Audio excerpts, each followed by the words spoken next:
Hi, it's Tara Green here. I want to talk about the upcoming Gemini solar eclipse on June the 10th, which happens at 3:52 a.m. PDT, 6:52 a.m. EDT, and 10:52 a.m. GMT.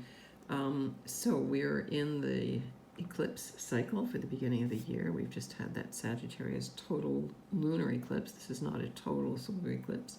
Eclipses repeat every 19 years, so you want to go back and think about what was happening to you in 2002. So the eclipse in Gemini, in the tarot, the card that represents Gemini, as you can see there, is the Lovers. So we need to bring the two sides of ourselves together, the internal masculine and the internal feminine. I know those terms are kind of politically charged these days, but really everything is based on polarity in this universe, otherwise nothing happens. So we need those charges. The politics, the gender politics on top of that are something else, but positive, negative, day, night, yin, yang, everything has to have a polar opposite. So this is what the Lovers is all about, and this is what Gemini is all about. So we want to bring those two aspects, those polarities, there's so much opposition these days, into complementary union, because you can't have one without the other. So death, birth, marriage, divorce, you can't have one without the other. Okay, so we're going to work with the element of bringing our own inner polarities together, whatever you want to call them, just those oppositional forces, up, down, heaven and hell together. Okay, the guardian angel and the demon. So we want to bring those two parts together. We're going to be working with that because it's very important to do this work. If you want to find love in your life, if you want to find balance in your life, you have to balance those two oppositional forces. Now, because Mercury is retrograde and very close, only 1 degree away from the sun and the moon at this eclipse, is very much about a repeat, a going back to rebalance old ideas, old communication, old thoughts, old imbalances in the mind, okay, which can cover everything, in fact. So in Gemini, ruling the mind, philosophy, merchandise, marketing, ideas, communication, consciousness itself. You can see in this card, this is in the Thoth deck, the benediction, the blessing coming from on high with the Cupid arrows there as well. And again, bringing those two sides together, the lion and the eagle, and then there's the robber, a snake, around the Orphic egg there. So many, many symbols in this card.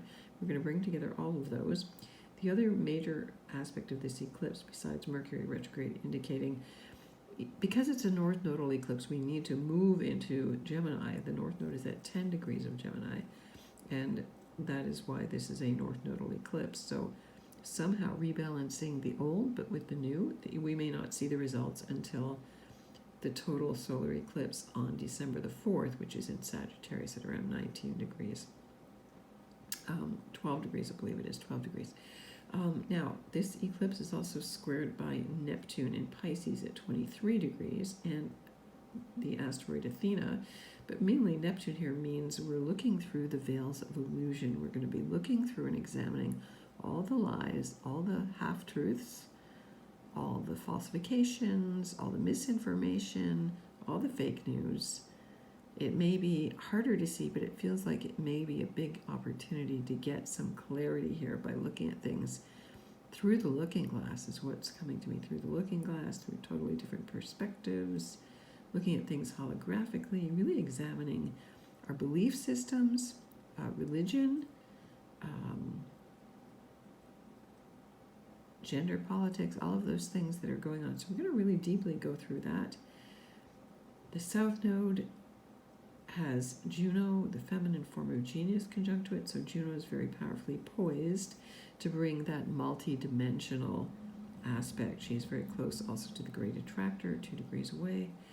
And so this is what we're bringing in from the past, what we have to honor from the past, the kind of integration that we've kind of lost here by getting stuck in polarities.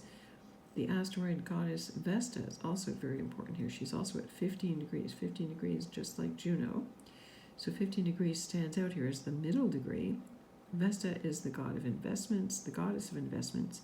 Also the ability to keep the sacred flame alive, feed that flame of your spirit. She's in Virgo, of course, so she's perfecting, she's earthy, she's grounded. You know, it's all mutable signs here, so things are very much in flux under this eclipse. The Saturn in Aquarius at 13 degrees retrograde is also trining, kind of a bit wide, but it's still a trine to the sun and the moon, definitely to the North Node. So I'm asking you to join me for my next new moon, Gemini solar eclipse astrology magic workshop and ritual. It's going to be the day before, on June the 10th at 7:30 p.m. Eastern Daylight Time. We'll be live on Zoom. You can sign up through my link tree. If you're watching this on Instagram, you can go to my website, taratarot.com, and sign up there. It's $28 Canadian funds with a sliding scale, 18 to 28. Bring your astrology chart. There is no previous astrology knowledge necessary, but if you want to know exactly where 19 degrees of Gemini is falling in your chart, flowing in your chart, that's where you're going to need to really do the deepest integration. Of course, because it's about love, it is about the lovers here as well. So where do you want to find out where a new opportunity in love is coming to in your life as well? All right, so we're going to put our thinking caps on here. So please join me. Please follow me on my blog at infinitynow.wordpress.com. I'm on YouTube. I'm on TikTok as well.